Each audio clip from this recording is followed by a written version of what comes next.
Welcome to the Eye on Actor Health Show with your host, Khalil Smith. And we got Amanda Terry here. She's a celebrity makeup artist, hairstylist, actress, model, and podcaster. And hi, how a are lot you? of stuff. Thank you for having me. All right. She does a lot of things. Let's just say that. We're going to get right into it. Her podcast, why she became a makeup artist, and a bunch of things right after this intro.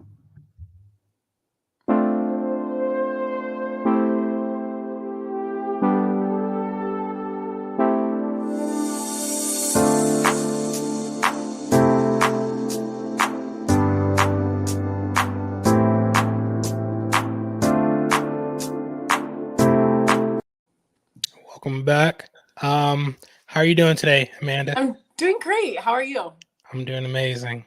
I love everything you're doing. You motivate me a little bit after seeing everything you are accomplishing, will accomplish, and especially your podcast, Make Up Your Mind. I love the concept.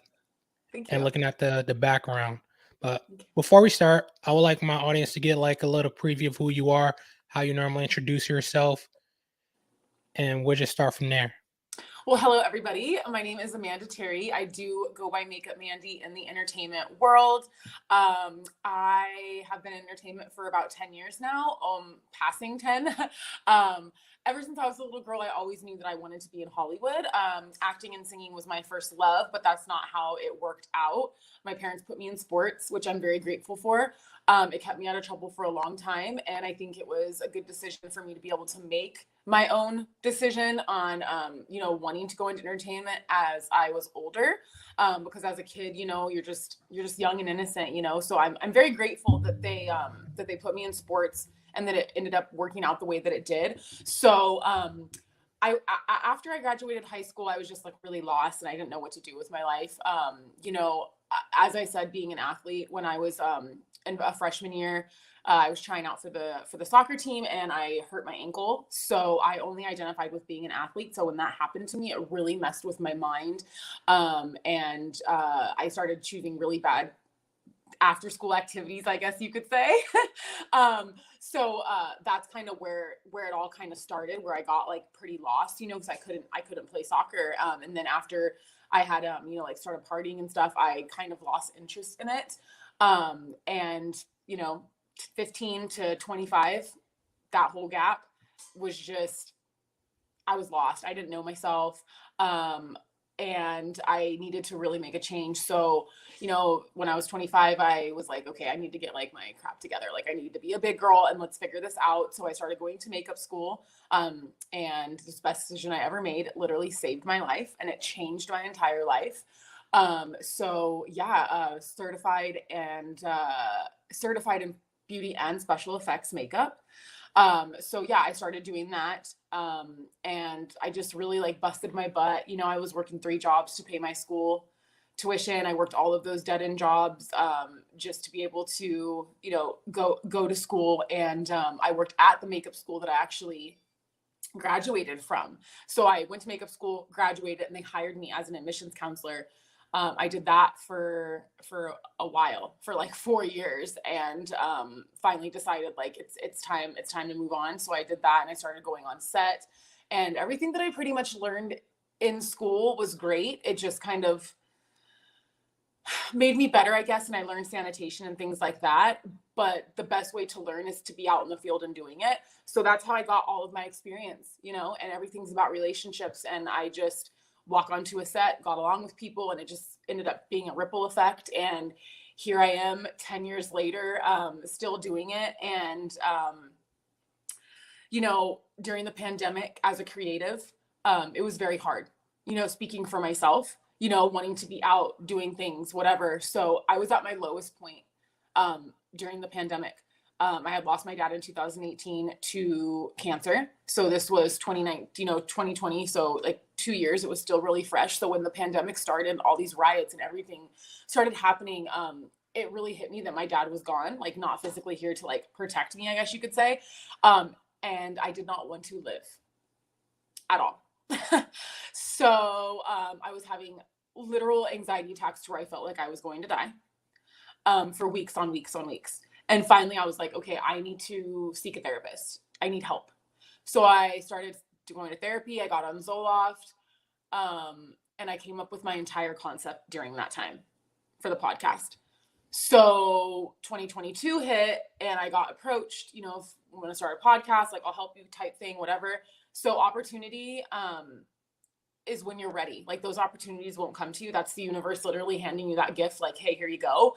And I was completely prepared and I just took it and I launched it on 1/1/2/22, January 11th, 2022. And it's mental health because I know how it feels to have anxiety, depression. And I felt like I was, you know, courageous enough to ask for help. And I don't think there's many people out there that are courageous enough or don't have the, you know, ability to do certain things, or they don't have the outlets, what have you. So that's how I was looking at it. Like, how many people out there were like me and didn't ask for help, or maybe didn't make it. They took their own life, whatever. So that's where, you know, it came into me just like wanting to save people. And I felt that way ever since I was a little girl. I've always felt this need to like save everyone. And I feel like this may be like my opportunity to do so in some sort of sense, if you could relate to that or understand what I mean from that. So that's why I started my podcast, and that's why I'm here today, and this is what we're doing. So Well, yeah, it's thank you. mental health. Thank you for that background. I know my audience appreciate it, especially those who can resonate with you that are going through stuff, don't know what is a sign, what is not a sign. Those feel like life is just taking advantage of them and not just trying to find a proper outlet. Right. What introduced you to makeup when you did go to makeup school after going through all that prior to that? I know you said you wanted to put on your big girl pants and then go into that, but what introduced you to that? Like, was it something prior in life? So I'm the youngest of three girls. So me and my middle sister, like I loved makeup and hair and like glamming and entertaining and all of that. And my middle sister loved hair as well. So my mom would sit there and she would split her hair down the middle and give us each half of her face. So she's like, you get this side and you get this side, go. And so we would be doing that, and I would just be doing hair and makeup. We'd be watching like Grease, like when I was younger, like always watching movies. So that's why I've always loved movies. I've always loved makeup. I've always loved entertaining. Anytime my cousins or any of my friends, anybody came to the house that I could get my hands on, I would literally give them a full-blown makeover, like from head to toe, makeup, hair, clothes, everything, and like put on a whole full-blown play. Like, I mean, I've done that ever since I was a little girl. So when I was like, okay, I want to do something, I need to figure out something that I want to do that I love, because like, I can't live like this. Like, I'm not going to go work for somebody else. It's just not me. I've always had a very like independent entrepreneurial mindset. So I was like, okay, what can I do that I like? So I was like, makeup. And this was like 2013. So Instagram had just started, 2012. So when Instagram had started, like that year after, makeup started like kind of becoming trendy. So I was like, okay, makeup, you know, like it's what I love, but I think just social media definitely helped with that as well. I don't think without social media, I probably would not have done that, to be honest. But that's amazing that you knew something you loved and you just were able to monetize it and Yeah. do it with actresses. I seen your page. You doing makeup for many women, so that's amazing. If my audience is not familiar with what type of services you do, can you just elaborate on that? Your Yes. makeup? So I don't cut and color with hair. I did not go to cosmetology school. I went to makeup school where I got certified, and you don't even really need to be certified to do makeup, but I wanted to do it the proper way. So when I say I do hair and makeup, like I style, I don't cut and color. So yeah, I do that. I do TV, film, radio, photo shoots, fashion, like I do everything. I do it across the board. And I also do mobile spray tanning. I'm certified in special effects as well, so I can do like all of the blood and gore and all that makeup too. So yeah, that's what I do. Yeah, that's a lot. Amazing. You, a lot of people can come to you for different things. Yes. I saw that you do weddings and stuff. You might go to different venues, but I also saw that you were a host on Afterbuzz TV and Dash Radio. Tell me about that experience, because you Yes. seem like you have a personality for that, and I like that. No way. I'm just kidding. Yeah. So I actually, you know, auditioned for Afterbuzz. It's like a grueling process. You have to make like a video. You have to fill out all this stuff. You have to be accepted. So I did all of that. And they first said no to me. And she was like, I want you to do the video again. And she was like, you know, between you and I, she's like, normally it's 6 months for you to reapply, but I want you to send it in right away because I think you have it. And I was like, okay. So I did it again. They picked me. I went on there. And that's obviously what helped me with like the whole podcast situation type thing. I've always loved to talk and I've always loved to connect with people. And I do have a very big personality.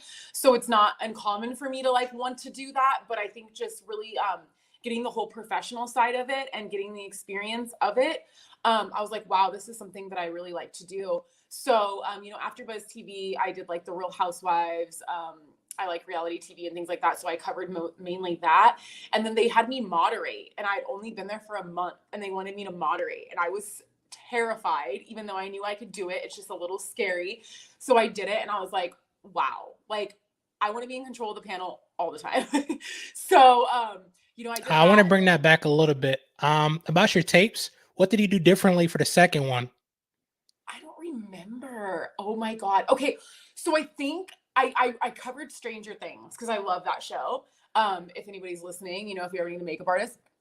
But yeah, I covered Stranger Things, and I think what I did was I put like all of the stuff on a card, and I'm really good at memorizing, but I think I was just so like wanted to be so perfect with it, and I think I was overthinking it. So she could tell that like it wasn't like genuine. She could tell, like, you know. So then the second time I was like, okay, I'm putting these down. I already know what I'm going to talk about. I've already seen the show. Like, I'm just going to talk to the camera. So that's what I did. So I just was more, it was just more real is what they liked, you know, I guess. And then after Buzz Dash Radio, they actually brought me in as a guest. And after they brought me in as a guest, Flo was like, you could do this. He's like, do you want to be like with Caliente Girls? And I'm like, sure. So I did that with Caliente Girls. And then I, you know, chose to part ways and focus on my own thing because he would always tell me too, he's like, Mandy, you're talking the most, or like, you're really controlling the situation. I'm like, I'm not trying to, it's just me. Like, it's genuinely, this is just me. So I was like, okay, yeah, I think it's time to start my own show because apparently I talk too much.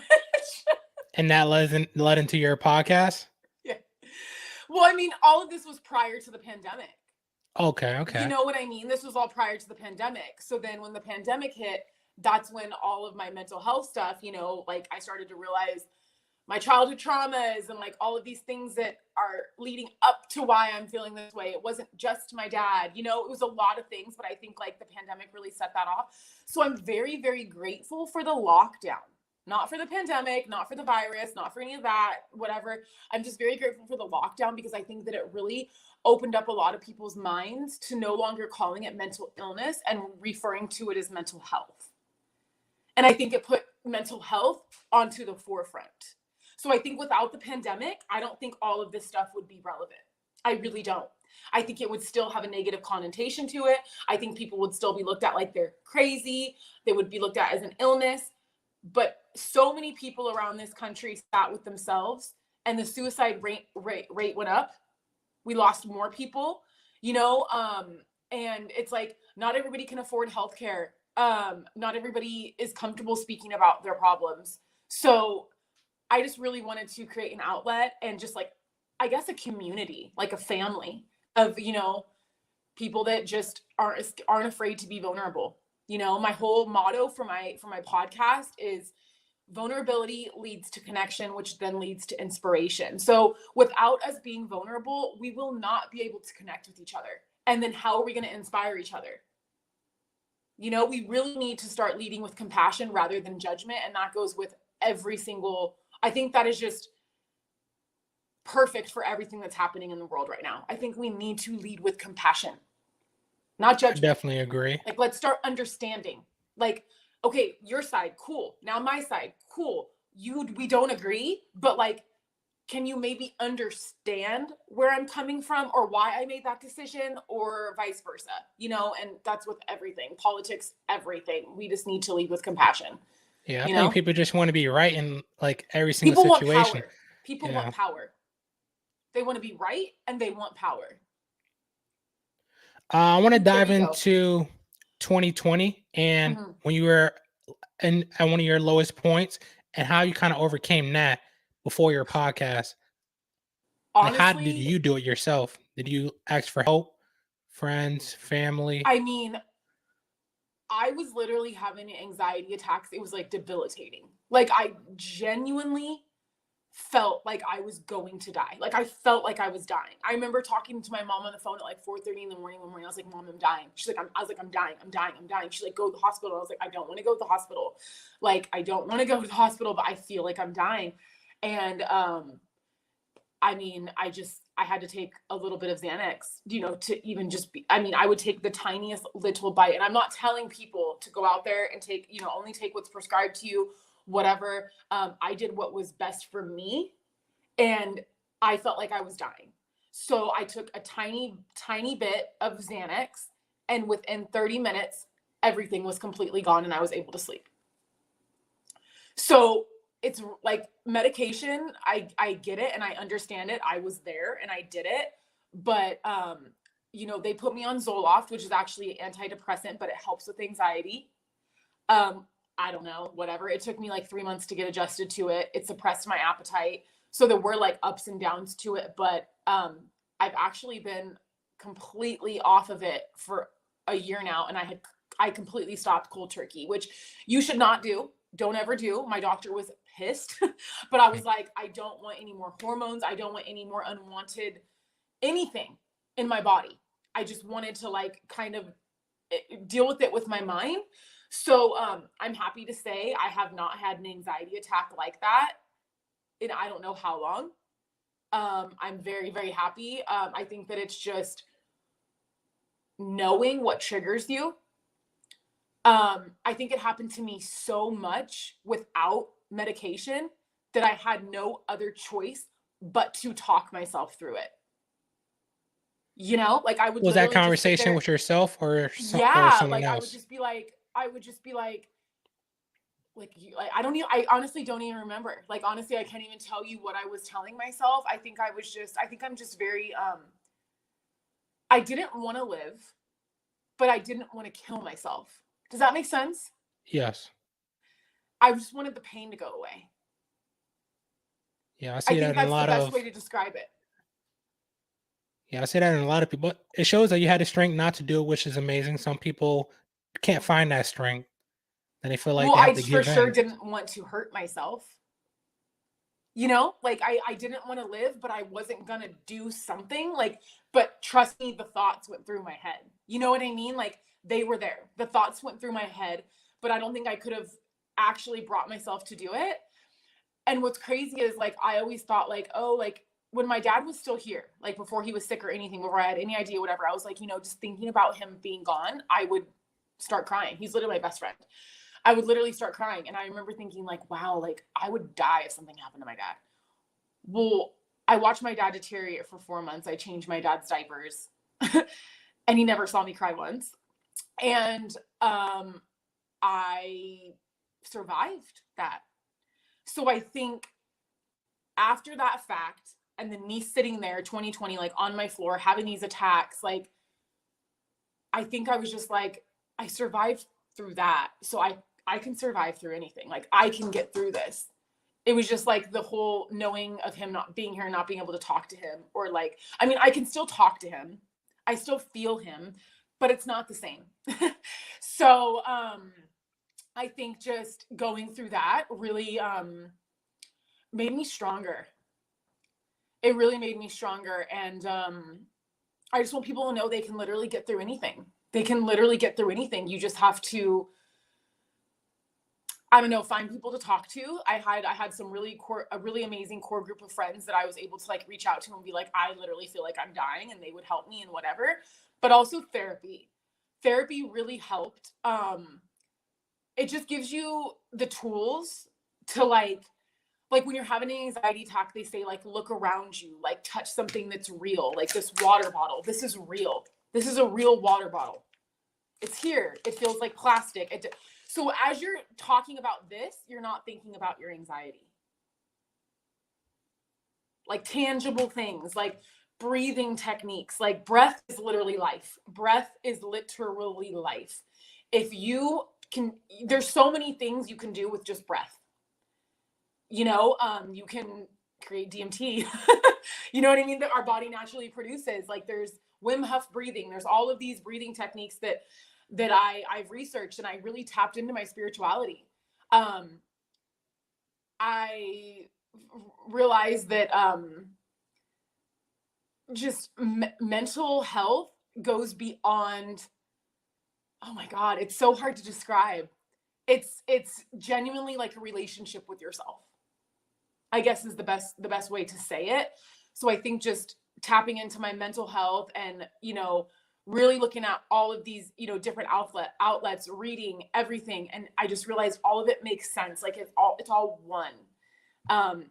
So you really need to take care of your mental state, and then everything else will follow. You know, eat, drink a lot of water, eat well, work out. You know, these things aren't just put out there and saying, oh, they're good for you for no reason. Like there's reasons for it. You know what I mean? Like you release all of these feel good endorphins when you work out. And it's like, so if you're feeling like crap, do things that make you feel good. And that's what I did. You know, I was in the really good shape during the pandemic because I was just working out like crazy. I was just working out like crazy. Yeah, I want to say thank you for that testimony. I know you're helping a lot of people, especially with that story, who's going through it. They don't know what to do. And it's just all about having a better relationship with yourself and just understanding yourself more, and what's real, what's not, what you can withstand. Because I feel like we could withstand everything. Sometimes we can overreact and But that's our mind. We're letting our yes, emotions take over. I agree. It is. Yeah, that's why you gotta. What I like to do is talk to my emotions. Like, is this real? Is this true? Why? Why do I feel that way? And then you could just rationalize it. Yeah, and we Just have to playing with your two realize, brains. yeah, and we got to like filter, because everything's an illusion. Like all of this is an illusion. Everything, like nothing is really real, like when you really think about it. And it's like you just got to walk yourself through the situation and be like, okay, this is a bad thought. I'm just going to let it flow through and then leave. Like you need to filter what you need to keep, what needs to stay, and what needs to go. You know, it's our subconscious is what is lying to us all the time. So it's crazy. It's like, if we realize that we are not the voice in our head, we're the person controlling that voice. That's who we are. Isn't that I feel a trip? like once people understand Isn't that, like, that a trip? it is a trip. Like I'm not Amanda. Like you're not Khalil. Like that. That's not who we are. Like I was given the name Amanda in this human experience, but that's not who we are. We are so much more. We are everlasting energy. And it's like, once you realize that, you realize that you can control your life. So you're like, oh, I don't feel like I have control of my life. What are you talking about? We literally control our entire life.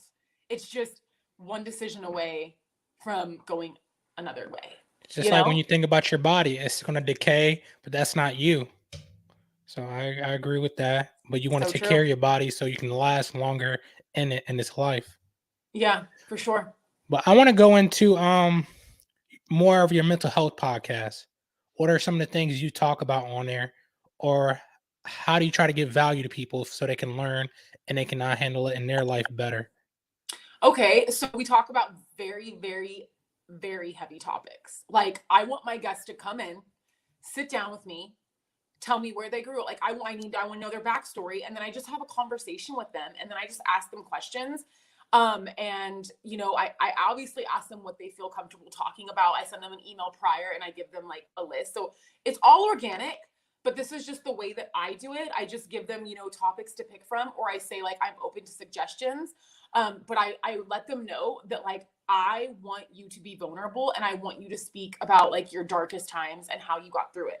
So you think of like comedians out there, you know, like they're so funny all the time, whatever. It's like, you would never think that they, you know, go through something, or like you are a person who's like a boxer, you know what I mean? Like I bring on people that you would not think like are going through this. But what's crazy is we're all going through stuff. But it's like, I think about the audience. So I'm like, oh, okay, this audience perceives them as some huge fitness connoisseur, strong boxer, whatever. Did they ever know that he was suicidal at one point? Did they know that he lost all of his money? He came from a completely different country and came to America and he's successful. So it's like, there's no excuses. You know what I mean? So I want to inspire people. I don't believe in motivation. I don't. I mean, I know it's a real thing, but I think it's a cop-out word, because I can be motivated and eating a bag of chips right now and be like, I really want to work out, right? You can still be motivated in your head, but what are you doing? It's self-discipline. So I just want people that are obviously influential and have an audience, because I want to get to as many people as possible and talk about mental health and bring mental health awareness. So for me, like my podcast, it's not about like the numbers and all, like, yeah, great. I obviously want to be one of the biggest podcasts out there, right? But I want to do it for the actual reason behind it and to reach people. You know what I mean? So like, there's some guests that, like, I ask them, like, they're like, oh, how, what you're following, whatever. I'm like, it's not about the following for me. It's just about getting the message out. You know, it's just about getting the message out and letting people know that they are not alone. You know, we are all going through so much already with everything that's happening, but like we battle with our inner voice every single day. So another voice is just going to make it worse. So it's like, we got to get control over our minds. And I just feel like my whole vision for this is like, if everybody really just focused on themselves, like, what's Khalil doing? What's that girl doing? Why do you care about what she's doing? Why do you care about her political view? Like, why do you care about what she's doing when you should be focusing on yourself, your physical, mental, all of that, your overall health, and become the best version of you? This world would be such a better place, because we would be emitting that energy to somebody else, and it would just be like a domino effect.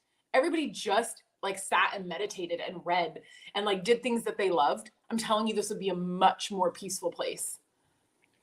To add to that, how do you think we could bring more of a positive positive aspect, a positive outlook to mental health? Because it is negative. People are afraid to talk about themselves.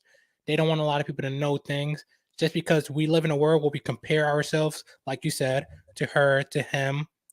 And now we tend to get negative when we can't obtain as much as someone else.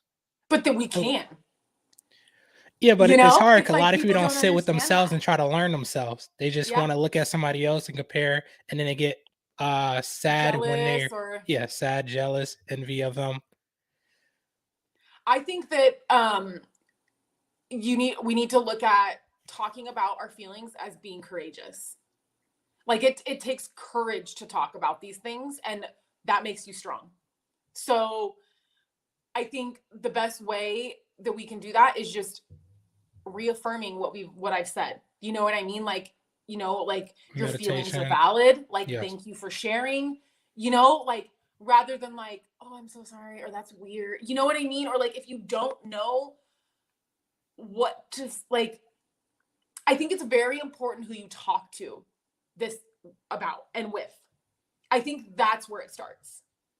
Who you're talking to about your feelings. Because if you're talking to the wrong person, it can go south. It can make it worse, you know? And it's like, it doesn't always have to be like, sorry, my nose ring. It doesn't always have to be like a medical professional. I mean, that would be great if you're going through like something. If you're going through an anxiety attack, like that, yeah, that's great. But I think it's just important to get other people's, I don't want to say like opinions. I just think sharing your story with people will inspire others to do the same. And then I think that we all realize like we're not alone and we're all not that different.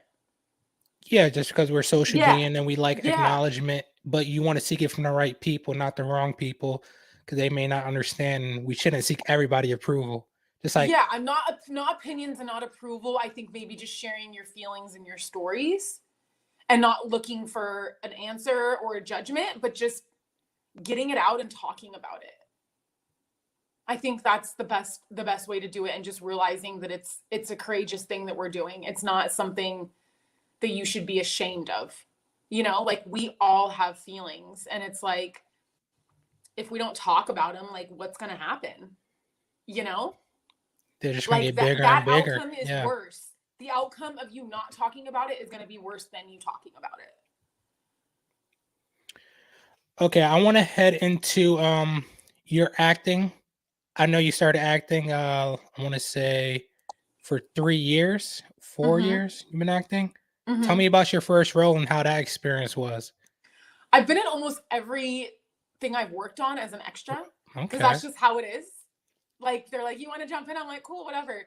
So that's that. But I mean, I do like improv and I do like things on my own, but in like the actual like professional aspect of it, I've had like a few like little small parts and things like that, but never like an actual big speaking role in an actual movie. And that's something that I had last year. It's called A Tale of Two Guns and it's a Western. It is produced and directed by Justin Lee. It's a Justin Lee film, Koenig Pictures and Lionsgate, I believe. It's on Amazon Prime, and I was key hair and makeup on that. And the director actually said, like, yeah, like, you know, I want to put you in a scene, whatever. I'm like, okay, you know, you hear that all the time in LA, right? So I went and I did that, and he was like, okay, you know, I was gonna put you in this scene with Danny Trejo, but we only had him for one day for like 2 hours. We had to let him go. He's like, so I'll put you in another scene. I'm like, okay. I mean, I was thinking it was gonna happen, whatever.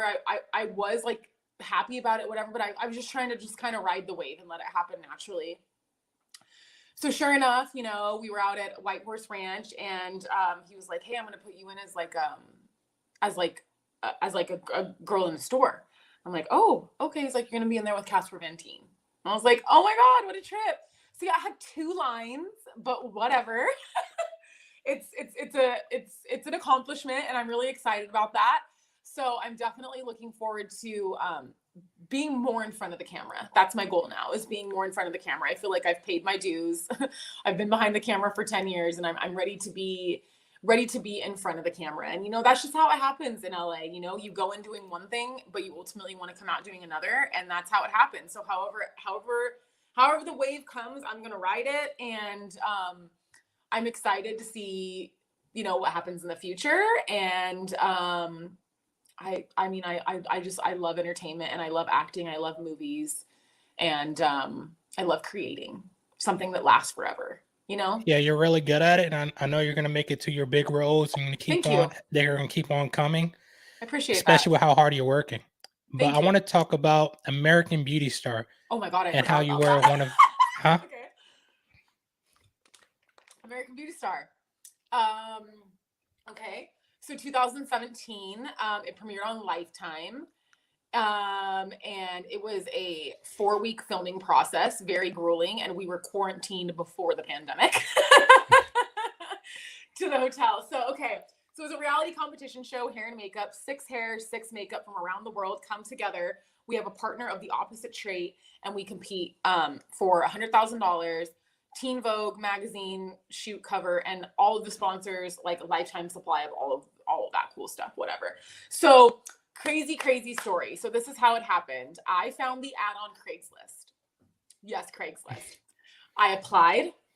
It's like, I'm perfect. Like literally, like, you know how you like claim something when you're like, it's already mine. Like Yes. I was just so fucking confident. I was just like, this is perfect for me. Like if they don't pick me, they're dumb. Like that's literally what I thought. I'm not kidding. That was my outlook on it. I'm like, the show's perfect for me. So I apply. Like a day goes by, and I'm like, they should have wrote me back. Something is weird, honey. So I was like walking through Walmart, and I'm like, check the email. Something literally was like, check the email. So I go into my sent box. I spelt the name wrong. I spelt the email wrong. I resent it. Next day, they hit me up. If that's not the universe or whatever, or not meant to be, I don't know what is, because if I would have never checked that email, they would have never got my application, and I would have never got picked. So they contacted me. They were like, you know, give me like a spiel of the show, whatever. Like, we want to do a Zoom call. I did a Zoom call. They liked me. I then met with more producers. I sent them more paperwork after paperwork. I have so much stuff. It was like a whole month before I actually got picked. And there was like the teammates, and then there was the main contestants. I was like, I'm going to be a teammate. I was like, they're going to pick me as a teammate, like whatever. Emailed me to like, you were picked as the main contestant. I'm like, what? Oh my God. They're like, yeah, you're coming to LA. Like, you know, whatever. It's going to be on Lifetime, all that jazz. So I went out and it was a 4.5 week process. A lot of people don't know. I literally torn a ligament in my right ankle a week before. I did not tell a single soul because I did not want to be eliminated. I did not want to be a liability, whatever. So I worked 15-hour days on set. Oh, wow. With no air conditioner in the summer because we filmed in June. When did we film? It was June, April or June. It was hot. Yeah. And I was like torn ligament and I would just go, 15 hours on set, didn't tell anybody, in pain. And I would just go to the hotel, elevate, ice it, and just next day, boom, boom, boom. So yeah, that was amazing. Adriana Lima was the host. I have made lifetime long friends from that show. Obviously it gave me great exposure, and publicity. And, yeah, it was a crazy experience. I'll tell you that. I would do it again. But it was very, very stressful. Like if that didn't take a toll on my mental health as well, I don't know what did. But I mean, that whole experience was just, it was surreal. It was definitely surreal. But I'm grateful for it. And it was a really cool experience, you know? Yeah, that's funny. I like the email part. You felt like something was wrong and you went to go look at it. I knew it was literally like something like whispered in my ear, like, check the email. Like, I just knew, I don't know. From the second I saw that ad, I just knew I was going to be on the show. Yeah. That's funny. I have 2 more questions, and Okay. then I like to do this thing called I Don't Active Health Round with all my guests. But okay. My 2 questions are, where do you see yourself in 5 years? I see myself traveling the world, inspirationally speaking, not motivationally, inspirationally speaking, and telling my story. I see myself having a book. I see myself having my own show. And a community, you know, I'm going to have a community built of, you know, my little mental health warriors. I don't know what to call them. We'll figure it out. My little make up your minds, my little minds. I don't know. I don't think the name matters. As long as what you're doing, what y'all focusing on. More on the screen, you know, like acting and hopefully singing. Who knows? I want to do it all. I want to do everything. I'm taking over. I see. This is your world. Whatever you put your mind to. Yes. My last question is, where can people find you on all your platforms? So for my mental health podcast, you can find me on Apple, Spotify, iTunes, YouTube, all that jazz, all of those platforms, which is Make Up Your Mind with Mandy, and Mandy's with an I. So YouTube, it's Make Up Your Mind podcast. Instagram, it's Make Up Your Mind _podcast. My personal socials, my Instagram is Amanda _M_Terry. So it's my name, Amanda Michelle Terry. But in my bio, you can find all my links. So that'd probably be easier. I also am an abstract artist. I forgot to mention that. So I also paint and make clothes and things like that. So, and that's called Mandy's Mind. So yeah, all of those are in my bio. And then there's a flow code link that you can click. And then that will then take you to all of my like professional, like IMDb, my website, my art, all of that jazz. All right. So everything will be in below. I'll have all them links below just in case anybody didn't write it down. But let's get into the I Don't Active Health Round. My first question for you is, what is your purpose in this life? To save people. To spread love. That's generally what I feel. I just want to love everybody. Okay, I think you're doing an amazing job at that, especially with your platforms and your podcast. Yeah, everything. Thank you. My second question. What is your morning routine? I feel like the way we start our day is how we can be the most positive throughout the whole duration. So I like to ask people how do they start their day off so it can be positive for that duration if you're doing it intentionally. Literally the first thing I do is make my bed. It's literally Okay. the first thing I do because it makes me feel like I've already accomplished something. And when your bed is made, you're not going to want to jump back into it because it's made and it looks nice. And then once you accomplish one thing, it's just kind of like a ripple effect. I put cold water on my face literally right away.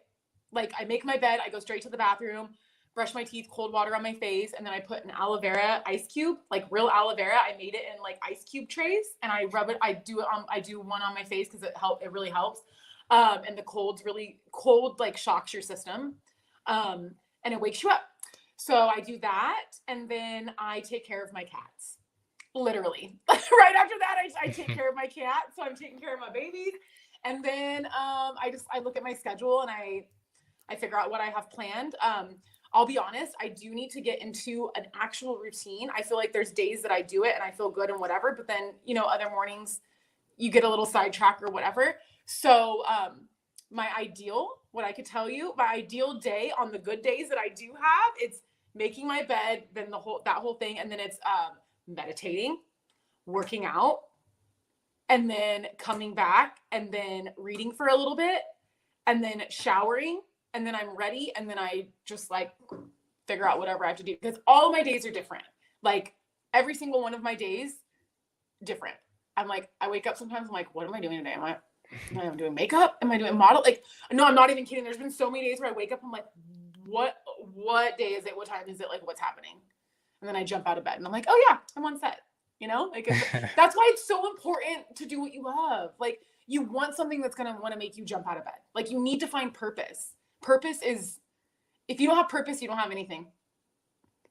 I concur. Like it took me a while to figure out what I want to do, and I want to help people. I was gonna say, what's your purpose, Khalil? my purpose is to help people live healthier lives. Like just competing with themselves and not competing with others. Right. That's the most important thing to me. Okay. I feel like when you're trying to compete with others, that's a never-ending battle. Well, because we're not them, we're us. Yes, exactly. But your people voice still is strive so to. Soothing. Oh, thank you. Somebody told me that. that. Very nice voice. Yeah. I practice a lot. Yeah, that's my purpose. But you answered another one of my questions, which is, let me get think about it again. How do you intentionally go about your health and your nutrition, like working out? Because I feel like we're really unintentional with it until it's too late. A lot of people, they don't think about working out or eating right until now it's forced on them. So how are like you when they're an adult. intentional? Like when they're an adult. Because when we're a kid, exactly. I ate freaking ding dongs and Lays and like the most unhealthiest food on the planet. That was my life. So yeah, I think once you start to realize, I guess like I just started to realize like the closer I got to like my 30, I was like, oh my God, like I can't just eat this donut and not work out. Like something's happening here. So like, okay, yeah, I really need to like get on this. So I think also realizing like what you eat and then putting together how you're feeling, that's a big thing. So like if you just ate pizza, whatever, and like snacks and whatever, and you didn't put anything good into your body, and then you're feeling bad, and then bad thoughts start coming into your head, and then you just want to be lazy. It's like, okay, let's figure out like what's connected here. So you start to realize like, okay, yeah, like it's literal energy in your body. That's when I was like, okay, yeah, I really need to start doing something. I work out twice a day. I worked out once yesterday and I danced last night. So that counted as my round 2. Cardio. But like normally like 2 times a day. Like, so I will do an hour in the gym, hour and a half in the gym. And then I will do something outside, like go for a hike, go for a walk or something. So vitamin D, the sun is very important as well. So I do that. And I just started Herbalife. So I've had it before, but I never like actually was like consistent with it or bought it or whatever. I just tried like a couple little sample packs, but now I actually started the whole journey. I absolutely love Herbalife. It gives you all of your nutrients and everything that you need. There's meal replacements. So I do 1 or 2 meal replacements a day and then 1 actual meal. And I genuinely love like how I'm feeling. I take aloe vera concentrate. I also do herbal teas. I drink water all the time. I just think it's really important because mind, body, soul, it's all one, it all goes together. So, And I feel like once you start getting self-discipline on one aspect, it's easier to do it on the others, you know? I agree. I agree. But that's amazing what I just heard, that you're more conscious about what you're doing, because I see a lot of people not do it, especially in the military in my field. Oh, So you're I try military to. background? Yes, I am I'm military military. family as well. That's amazing. Yeah. Yeah, my dad was Army, Vietnam. Okay. Okay. What did he do in the army?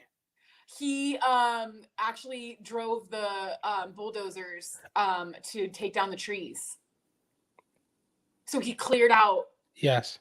all the trees for the soldiers. I don't know. I have his DD-214. I need to look at it. It's so confusing. But yeah, like it has his actual like status and everything on that. But yeah, he did two 2-year tours at 17 years old. So you said 2 tours? Two 2-year tours. Oh, in two Vietnam 2 years. Oh wow. Okay. at 17 years old. Yeah, that's something else. I never did. I'm submarine, by the way, Navy. So Well, thank I you for never your had to do any of service. that. Yeah, thank you. I forgot to mention, can I mention something? Yes. My dad actually ran a suicide hotline for vets out of our house when I was like 10. And he was very much a mental health advocate. You know, he was considered 100% disabled due to his like PTSD. He was supposed to never walk again. He was medevaced out, got blown up by a landmine, was in a body cast for literally a year, told that he would never walk again. My dad walked until he could not walk at 68 years old. Like like, you know what I mean? That's what I'm saying. Like your mind is so powerful.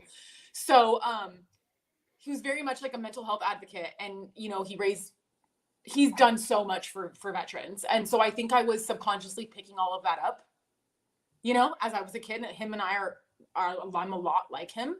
And so I studied child psychology in community college, and I actually dropped out of community college to go to makeup school. I forgot to mention that. So I think all of that came from my dad as well. And so I can see it.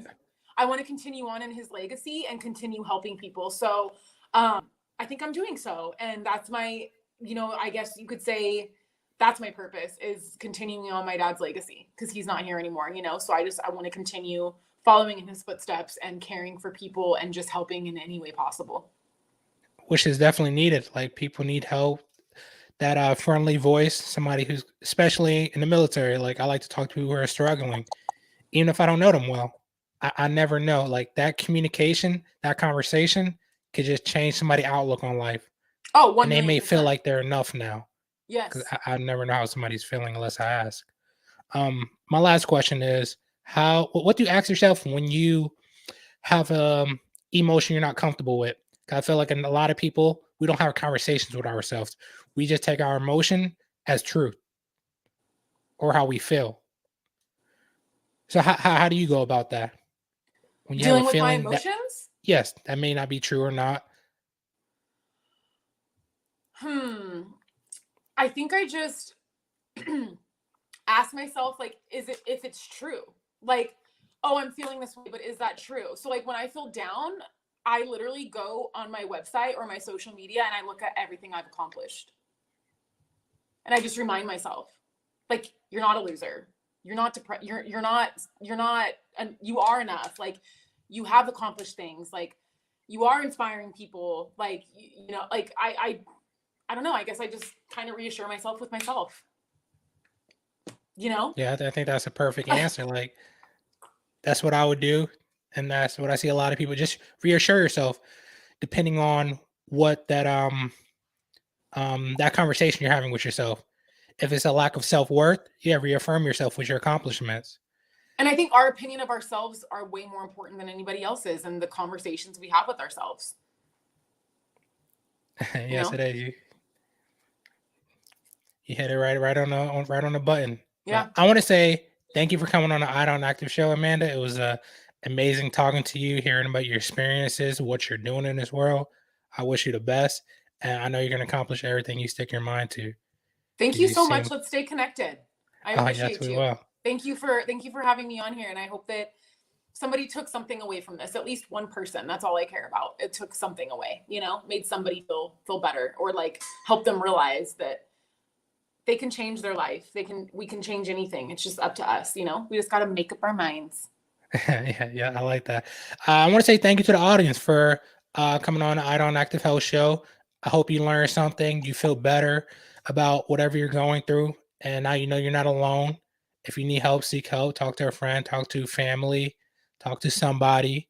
And just look back in your cookie jar if you need reaffirming. Say it out loud. It's true, whatever. However you perceive yourself, try to look at everything from the positive side. Don't get sucked into the negative side and just be your best. So Yeah, it's thank easy to you. be negative, and it's, just put more energy into Mm, being positive. exactly.